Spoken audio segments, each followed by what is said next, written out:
Hello.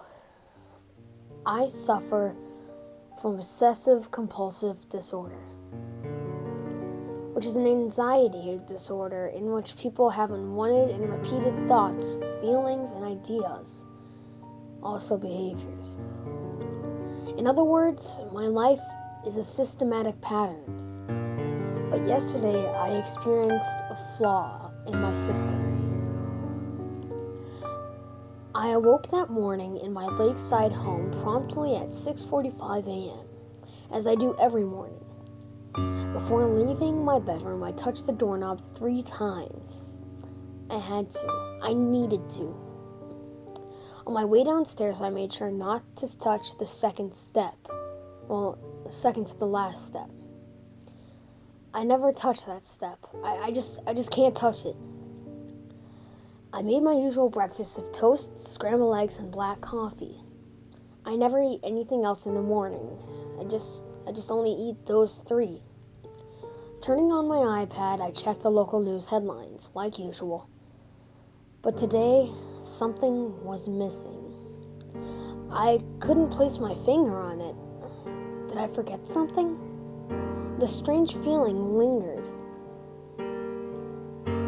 And it lingered with me all the way to my car. On my way out the front door, I made certain to lock my door and then unlock it and lock it again. Driving to work, I couldn't help but feel like part of me was missing. What did I miss? How could I have possibly missed it? I hoped that the feeling would go away while working. It didn't. It stayed with me for the whole 12 hours. I left the office at around 6:45 p.m. and headed back home.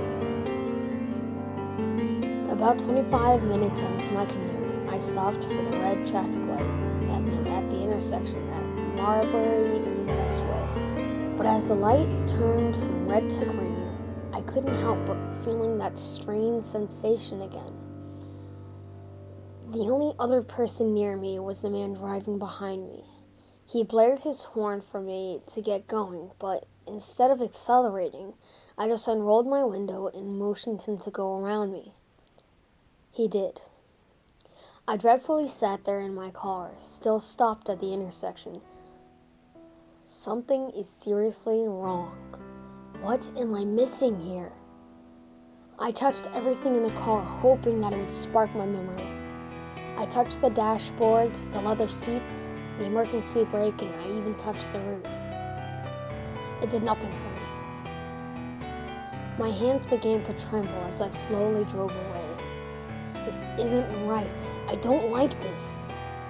Arriving at my home, I pulled in my 1974 Mustang into the garage. I washed the car every weekday, but not on the weekends. I only washed the front of my car and the back of my car, never the sides. No matter how dirty they get, I never wash them. I just simply can't. But something else seemed to be missing from my daily routine as I washed. No, not again. First the news, now the intersection, now this. Finishing up the car, I jogged out to my backyard.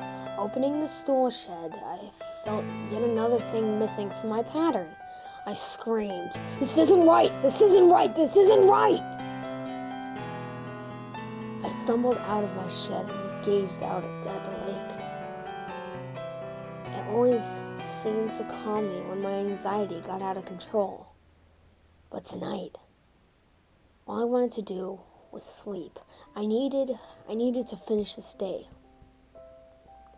The next morning, I woke up at around 6:45 a.m., touched the doorknob 3 times, and I made sure not to step on the second to last step. As I got into the kitchen, I started to prepare my toast. I made my scrambled eggs, and I started brewing my black coffee. I turned on my iPad and browsed through the local news. It's still missing. I became aggravated. What is it that I could be missing? I began to feel nauseous.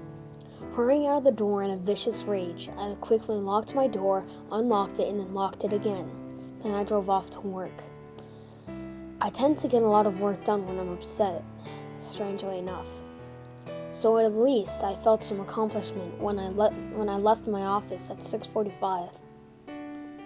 I drove fast on my way home. What am I missing? I approached the red light at Marbury and West Road. Come on, think. Think! A man was walking in the middle of the intersection, on his way to the other side. Why can't I remember?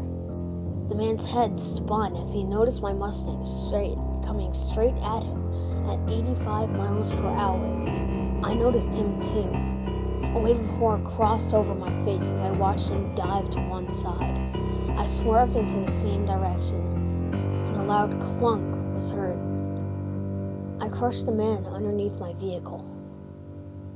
Oh God. Jumping out of my car, I hesitated on what to do.